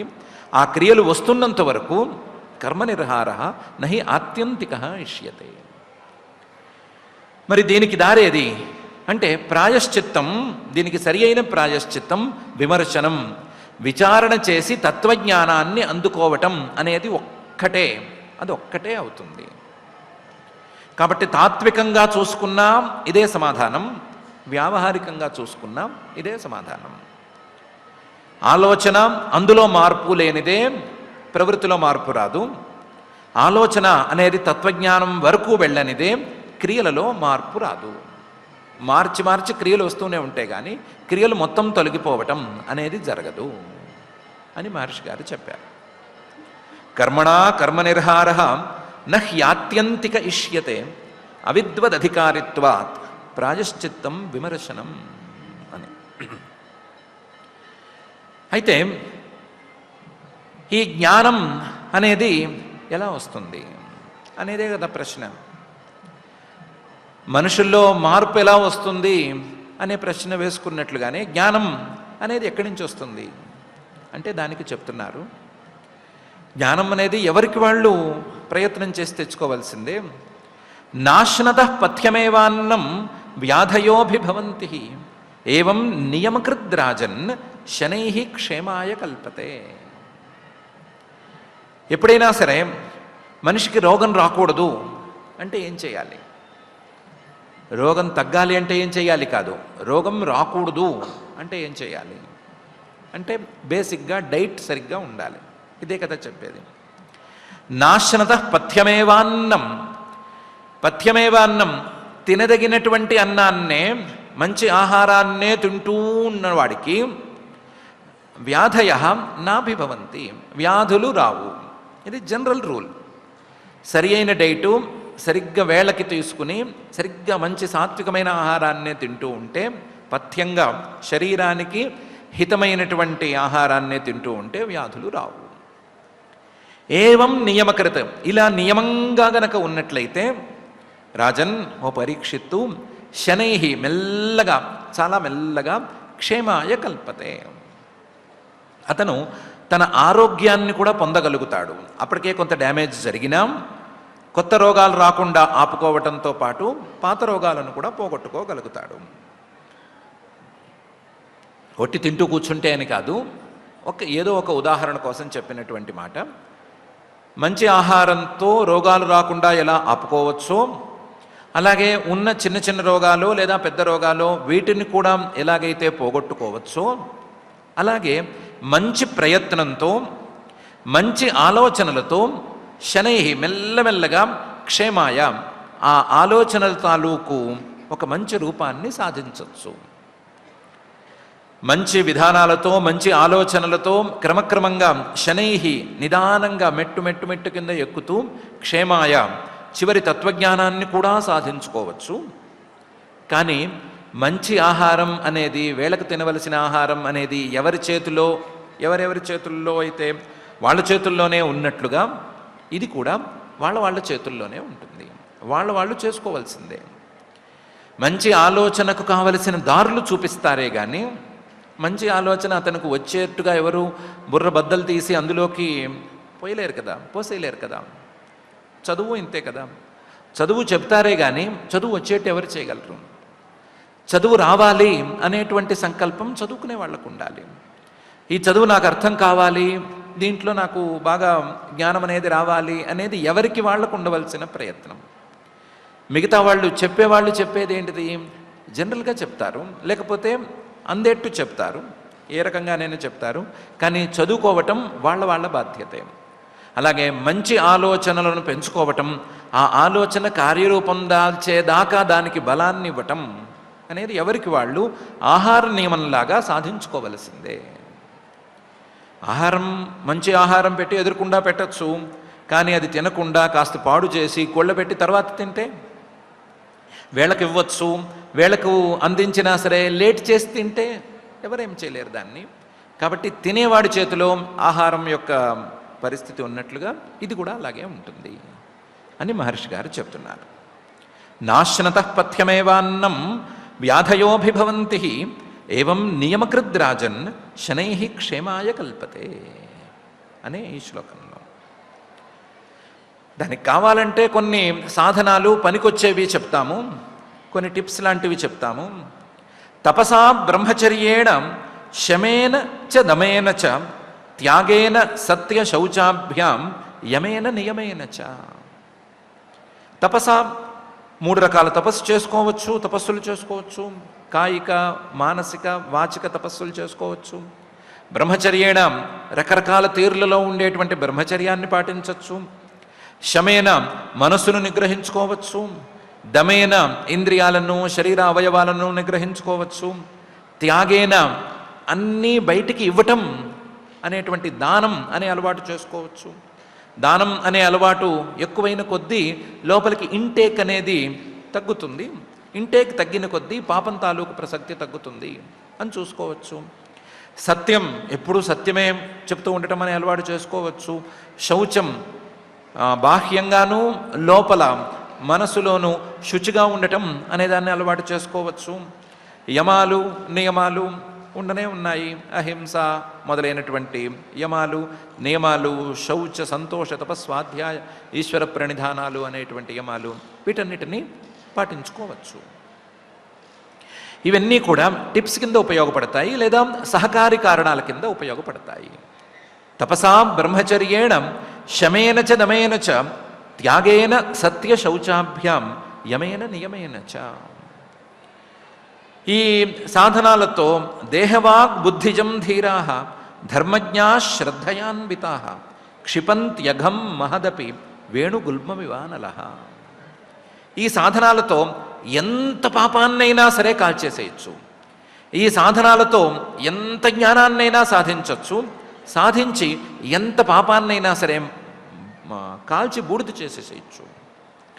దేహ వాక్ బుద్ధిజం, దేహం శరీరంతో చేసిన పాపం కావచ్చు, వాక్ నోటితో చేసిన పాపం కావచ్చు, బుద్ధి మనస్సులో చేసిన కుసంకల్పాలు కావచ్చు, ఇవన్నీ కూడా అఘం ఏ రకమైన పాపమైనా సరే ధీరాహ ధైర్యంగా వీటన్నిటినీ సాధించి స్థిరంగా సాధించి ధర్మజ్ఞాహ అసలు ధర్మము దాని యొక్క స్వరూపం అంటే ఏంటో తెలుసుకుని శ్రద్ధయాన్వితా శ్రద్ధతో గనక ప్రయత్నం చేస్తే క్షిపంత్యఘం మహదపి ఎంత పెద్ద పాపాన్నైనా సరే ఉఫ్ఫను ఉదేస్తారు.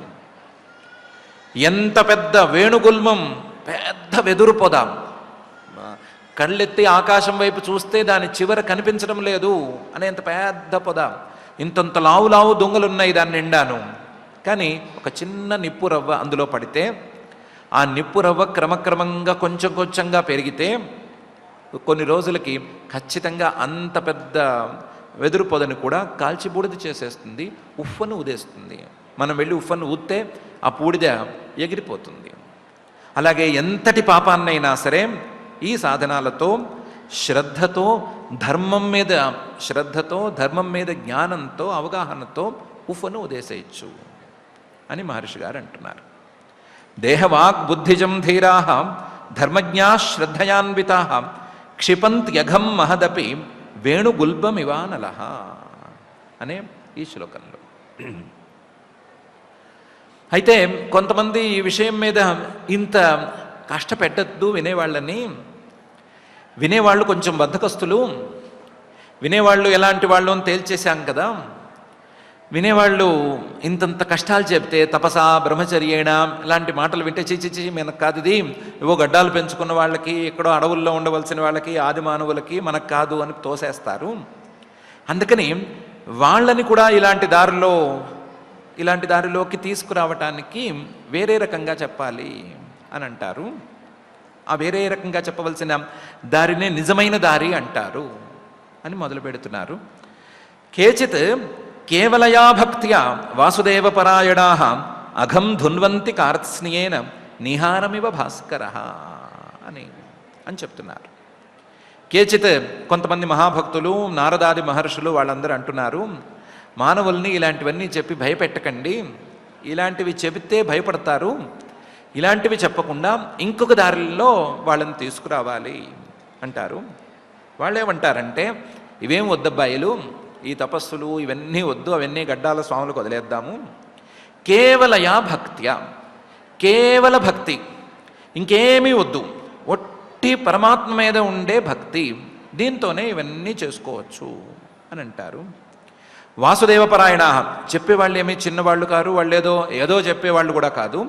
వాసుదేవుడు ఆ శ్రీమన్నారాయణుడే పరం అయనం, మనకు గమ్యస్థానం అనేటువంటి నిర్ణయంలో ఉన్నటువంటి వాళ్ళు నారదాది మహర్షులు వాళ్ళు అంటున్నారు, భక్త్యా కేవలయ, కేవలం భక్తే ఉంటే, భక్తి తప్ప మరొకటేమీ లేకపోతే, అఘం ధున్వంతి కార్త్స్నియేన, మనసులో ఉండేటువంటి పాపాలన్నిటినీ మొత్తంగా ఊడ్చేస్తారు, మొత్తంగా ఊడ్చి అవతల పారేస్తారు అని అంటున్నారు.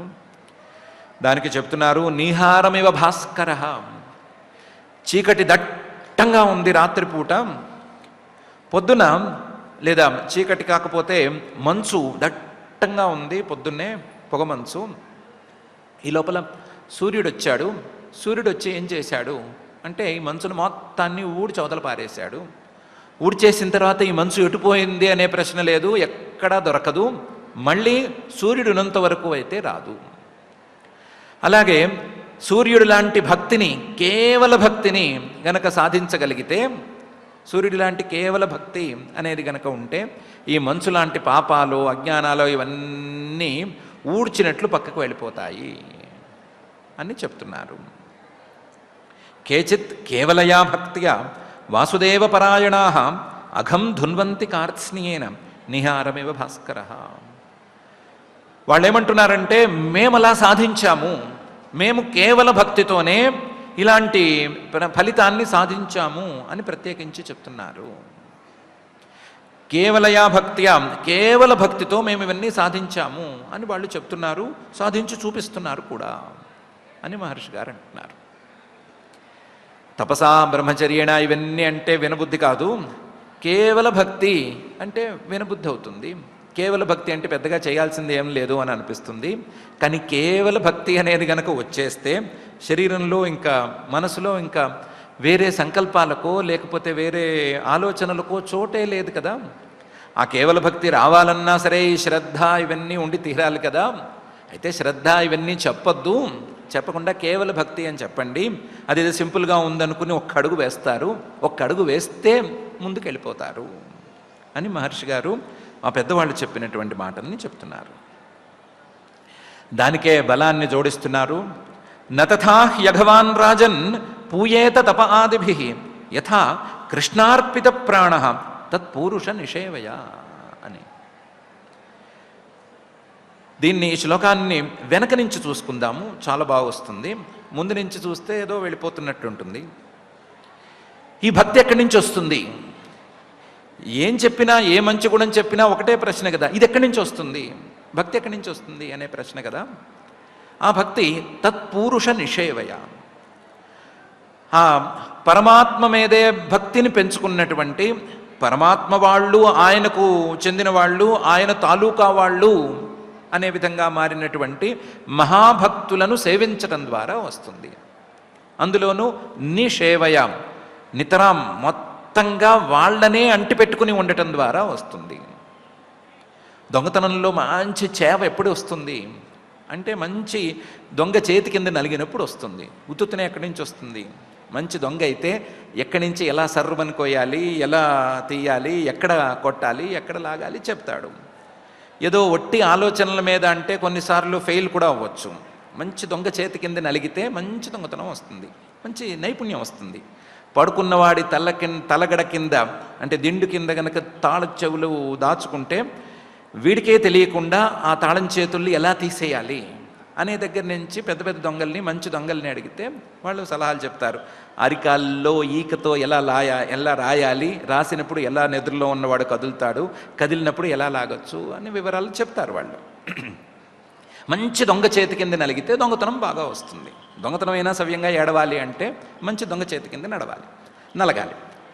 అలా కాకుండా మంచి భక్తి రావాలి అని అనుకుంటే, మంచి భక్తి రావాలి అంటే తత్పురుష నిషేవయ, ఆ పరమాత్మకే అంకితమైనటువంటి మహాభక్తుల్ని బాగా సేవించుకోవాలి.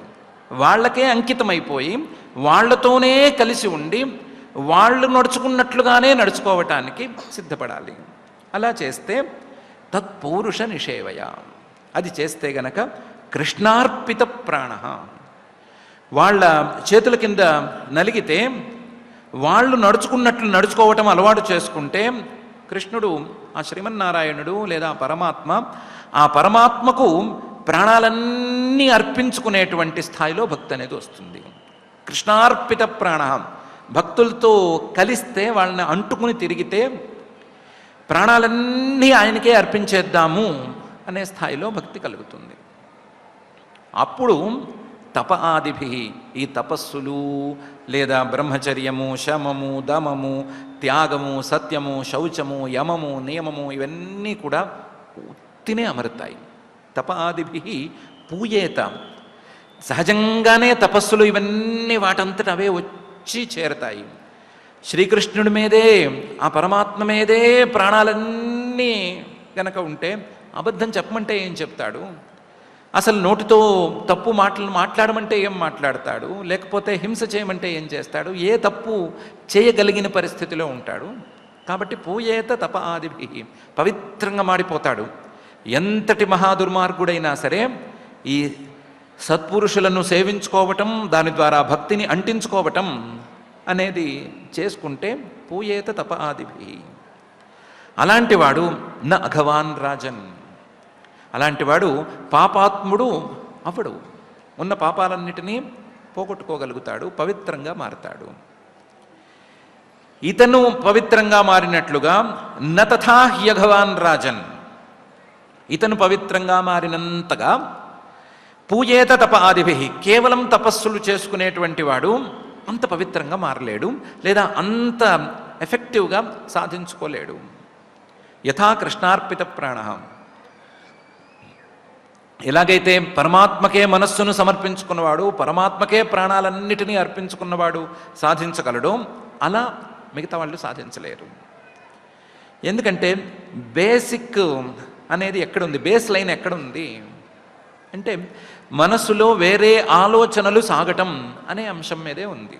మనసులో వేరే ఆలోచనలు సాగితే, మనసు కనుక ఏదో ఒక వస్తువు పట్ల ఆకర్షణ అనే దాన్ని పొందితే, ఆ వస్తువుని ఎలా సాధించుకోవాలి, సాధించుకోవటానికి ఉన్న దారులేంటి, దగ్గర దారులేంటి, దూరపు దారులేంటి, కష్టమైన దారులేంటి, సులభంగా ఉండే దారులేంటి అనేటువంటి ఆలోచనలు పెరుగుతూ పెరుగుతూ పోతాయి. పెరుగుతూ పోయిన కొద్దీ సులభమైన దారి, కొంచెం షార్ట్ కట్టు అంటే దొంగతనం, కాబట్టి ఆ వస్తువుని దొంగతనం చేసుకుని తెచ్చేసుకుందాం అని అనిపిస్తుంది. ఆ ఫ్లో చార్ట్ అనేది అలాగే కదా ఉంటుంది, క్రమక్రమంగా పెరుగుతూ పెరుగుతూ పోతుంది. అదే మనసంతా పరమాత్మే గనక నిండి ఉంటే, ఆ మనసులో వేరే వస్తువుకు చోటేది, వేరే వస్తువుకు గనక చోటు లేకపోతే ఆ వస్తువుని సంపాదించుకునే దారి మీద ఆలోచనలేవి, అసలు అటువైపు వెళ్ళే దారి, అవకాశం అనేది ఎక్కడి నుంచి వస్తుంది? ఎన్ని తపస్సులు చేసినా ఈ పరిస్థితి రాకుండా తపస్సులకు పెద్దగా ఉపయోగం లేదేమో అని కూడా అనిపిస్తుంది. కాబట్టి వీళ్ళు, ఈ మహానుభావులు ఏమంటున్నారంటే, యథా కృష్ణార్పిత ప్రాణ, కృష్ణుడికే, ఆ పరమాత్మకే మనస్సును ప్రాణాలను సమర్పించుకున్నవాడు ఎలాగైతే మనస్సును శుద్ధంగా ఉంచుకోగలడో అలా మిగతా వాళ్ళు ఉంచుకోలేరు అని అనిపిస్తోంది. కాకపోతే తత్పురుష నిషేవయ, ఆ భగవద్భక్తులతో అంటకాగటం అనేది రావలసిందే, వాళ్ళ చేతి కింద నలగటం అనేది రావలసిందే అని మాత్రం అంటున్నారు. నతథా హ్యఘవాన్ రాజన్ పూయేత తప ఆదిభి యథా కృష్ణార్పిత ప్రాణ తత్పురుష నిషేవయ అనే ఈ శ్లోకంలో మహర్షి గారు ఇంకా కూడా కొంచెం ఈ విషయాన్ని చెప్పి 2-3 శ్లోకాలలో, 4-5 శ్లోకాలలో చెప్పి అక్కడి నుంచి ఉపాఖ్యానాన్ని ప్రారంభిస్తారు. ఉపాఖ్యానం అనేది ఒక దారిలో వెళుతుంది. ఉపాఖ్యానం అనేది కథ తక్కువను, విచారణ ఎక్కువగా ఉండేటువంటి ఉపాఖ్యానం. ముందు జాగ్రత్తలు తీసుకోవటమే మంచిది. ఈ కూరల్లో తిరగమూత ఎక్కువను, అసలు కూర ముక్కలు తక్కువ అన్నట్లే ఉంటుంది కథ. దానిలో ట్విస్టులు ఎక్కువ మనకేం దొరకవు, కానీ అందులో విచారణలు, అందులో మాటలు, ఆ మాటల ద్వారా అందుకోవాల్సిన అంశాలు ఇవే ఎక్కువగా ఉంటూ ఉంటాయి. వాటన్నిటినీ మహర్షి గారు పైన ఎలాగూ చెప్తున్నారు. కానీ రాజుగారు అంటే పరిపాలన చేసిన సుమారుగా 30 ఏళ్ల పైచిలుకు కాలం అడ్మినిస్ట్రేషన్ చూసుకున్నటువంటి పరీక్షిత్ గారు చెప్తున్నటువంటి మాట ఏ కాలానికైనా సరిగ్గా అమరినట్టు సరిపోయేటువంటి మాట. లేదా ఆయన మనుషుల మీద చేస్తున్నటువంటి కంప్లైంటు నిజమైనటువంటి కంప్లైంటు, ఎవరికి వాళ్ళం చూసుకుంటే బాగానే ఉంది, ఆయన ఏం తప్పు మాట్లాడట్లేదు అని అనిపించేటువంటి కంప్లైంటు, దానికి మహర్షి గారు చెప్పినటువంటి విధానం. ఈ రెండింటినీ మనం చాలా జాగ్రత్తగా చూసుకోవాలి. మనిషి ఆలోచనలలో మార్పు రానంత వరకు తప్పులు చేయటం అనేది ఎప్పటికీ ఆగదు అనే ఆ ప్రశ్న సమాధానాల తాలూకు తాత్పర్యం మన మనసుల్లో బాగా బాగా బాగా గట్టిగా హత్తుకోవాలి. మన ఆలోచనలో మార్పు రావాలి. మార్పు వచ్చేంత వరకు ఈ క్రియలు ఏం చేయలేవు, ఈ శాస్త్రాలు ఏం చేయలేవు, ఏవి ఎవరిని మార్చలేవు, ఏ శిక్షలు మార్చలేవు, ఏ శిక్షలు కూడా మనిషిలో పరివర్తనను తేలేవు. మనిషిలో పరివర్తనను తేగలిగింది అతని ఆలోచన ధోరణి. ఆ ఆలోచన ధోరణి రావాలి అంటే మాత్రం ప్రయత్నం లోపల నుంచి మొదలు పెట్టాలి.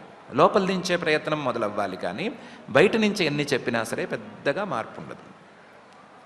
ఈ శాస్త్రాలు, ఈ శిక్షలు ఇవన్నీ కూడా కేవలం ఆ ఆలోచనని చిన్న స్పార్క్ లాగా వెలిగించడానికి ఉపయోగించవచ్చు, కొంతమందిలో ఉపయోగించవచ్చు. కానీ ఆలోచన అనేది వెలగాలి. వెలిగిన ఆలోచన దివ్యంగా నిలవాలి.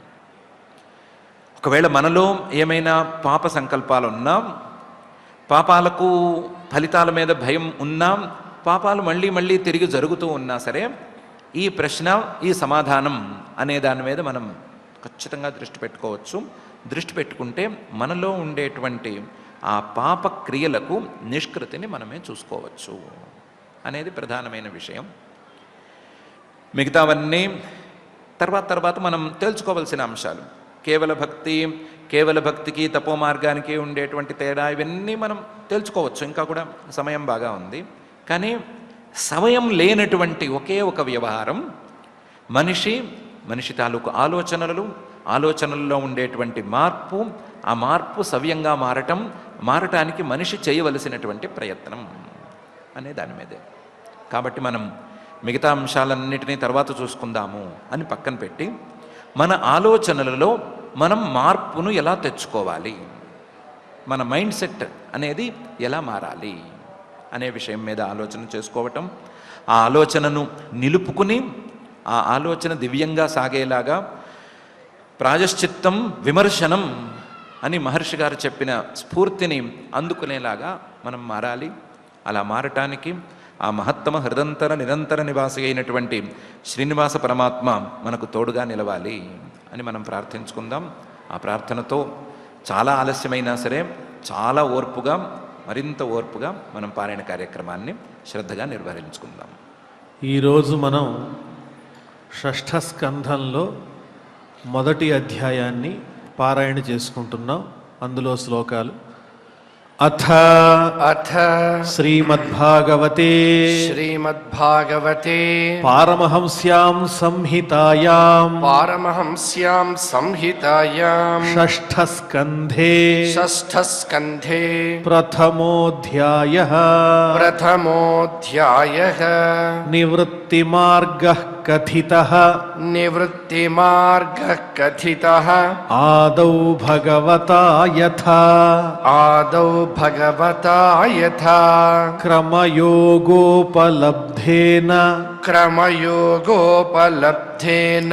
బ్రహ్మణా యద సంసృతిః ప్రవృత్తి లక్షణశ్చైవ త్రైగుణ్య విషయో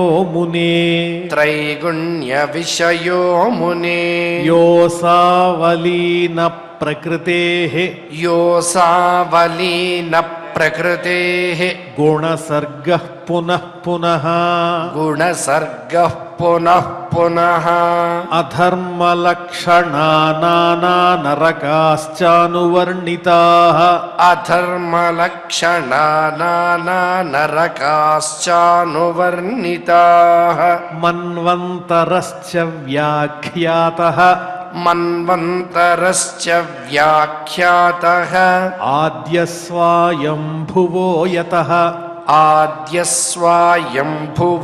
యతః ప్రియవ్రతోత్తానపదోః ప్రియవ్రతోత్తానపదోః వంశస్తచ్చరితాని చ వంశస్తచ్చరితాని చ ద్వీపవర్ష సముద్రాద్రి ద్వీపవర్షసముద్రాద్రి నద్యుద్యానవనస్పతీన్ నద్యుద్యానవనస్పతీన్ ధరామండల సంస్థానం ధరామండలసంస్థానం భాగలక్షణమానతః భాగలక్షణమానతః జ్యోతిషాం వివరాణాంచ జ్యోతిషాం వివరాణాంచ యథేదమసృజద్విభుః యథేదమసృజద్విభుః అధునేహ మహాభాగ అధునేహ మహాభాగ యథైవ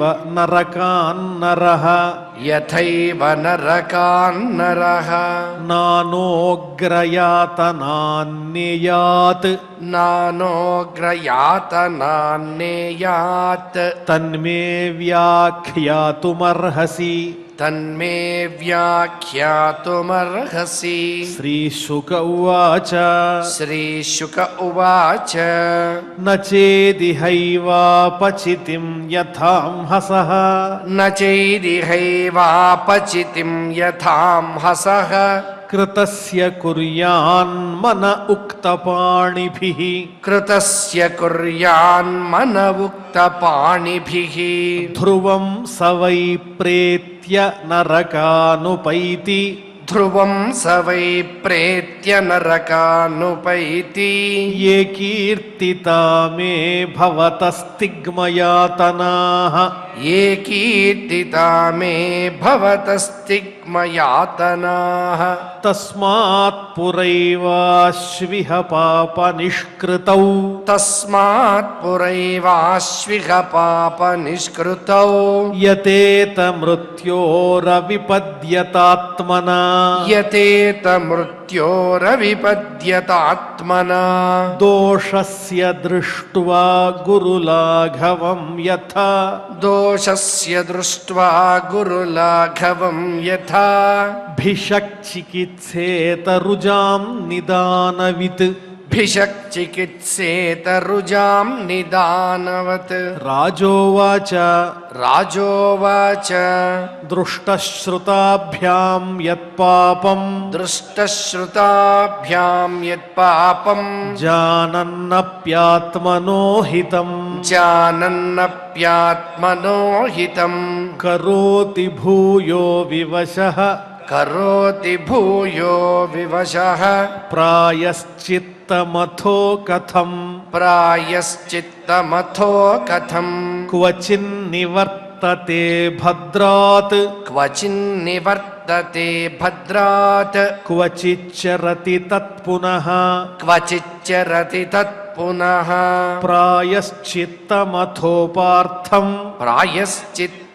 ప్రాయశ్చిత్తమథోపార్థం మన్యే కుంజరశౌచవత్ మన్యే కుంజరశౌచవత్ శ్రీశుక ఉవాచ శ్రీశుక ఉవాచ కర్మణా కర్మ నిర్హారో కర్మణా కర్మ నిర్హారో నహ్యాత్యంతిక ఇష్యతే నహ్యాత్యంతిక ఇష్యతే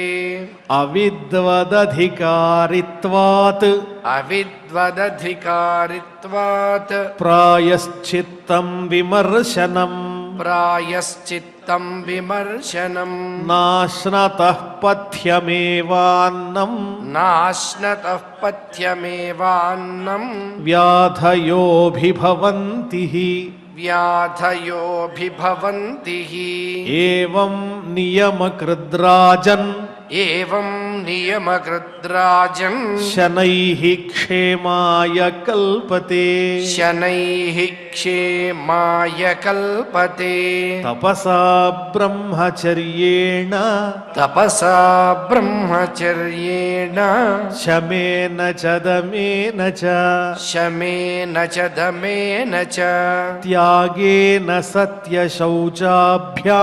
త్యాగేన సత్యశౌచాభ్యాం యమేన నియమేన చ యమేన నియమేన చ దేహవాగ్బుద్ధిజం ధీరాః దేహవాగ్బుద్ధిజం ధీరాః ధర్మజ్ఞా శ్రద్ధయాన్వితాః ధర్మజ్ఞా శ్రద్ధయాన్వితాః క్షిపంత్యఘం మహదపి క్షిపంత్యఘం మహదపి వేణుగుల్మమివానలః వేణుగుల్మమివానలః కేచిత్ కేవలయా భక్త్యా కేచిత్ కేవలయా భక్త్యా వాసుదేవపరాయణాః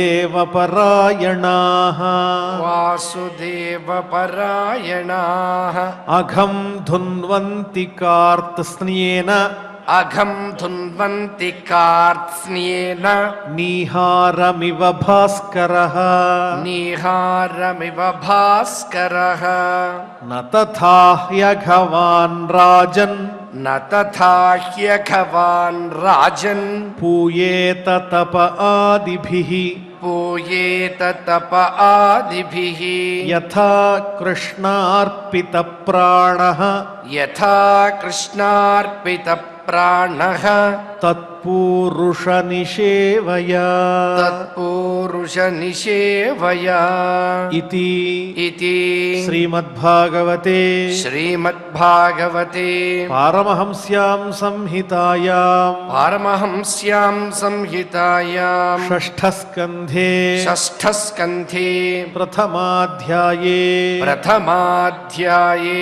శ్లోకాః శ్లోకాః. ఓం నమో వెంకటేశాయ. హరికినర్థము ప్రాణమర్పితంబుగనుండు వాని కైవల్యమెవనికి లేదు, వనజలోచను భక్త పరుల సేవించిన వాని కైవల్యము ఎవనికి లేదు. వైకుంఠ నిర్మల వ్రత పరుండైనట్టి వాని కైవల్యమెవనికి లేదు. సరసిజోదరు కథాశ్రవణలుండైన వాని కైవల్యము యవ్వనికి లేదు.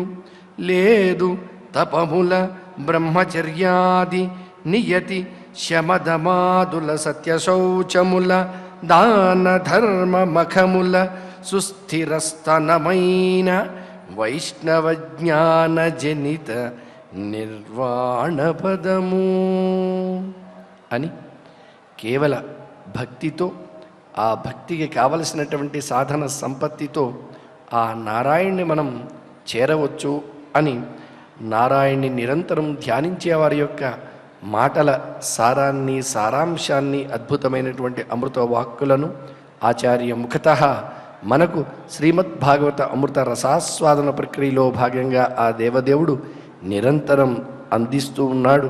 అందుకునే అవకాశాన్ని మనకు కల్పిస్తూ ఉన్నాడు.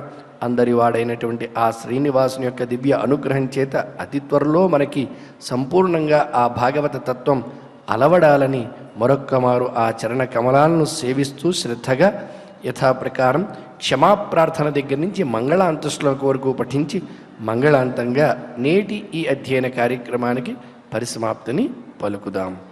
అథ క్షమా ప్రార్థనా యదక్షరపదభ్రష్టం మాత్రాహీనం చ యద్భవేత్ తత్సర్వం క్షమ్యతాం దేవ నారాయణ నమోస్తుతే. అథ భగవత్సమర్పణం కాయేన వాచా మనసేంద్రియైర్వా బుద్ధ్యాత్మనా వా ప్రకృతే స్వభావాత్ కరోమి యద్యత్ సకలం పరస్మై నారాయణాయేతి సమర్పయామి. अथ लोकक्षेमप्रार्थना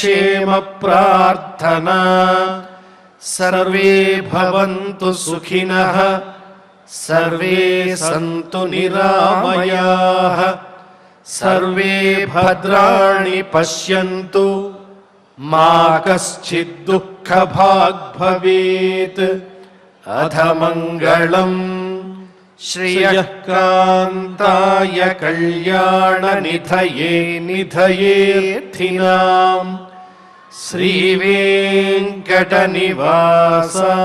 श्रीनिवासाय मङ्गलम्।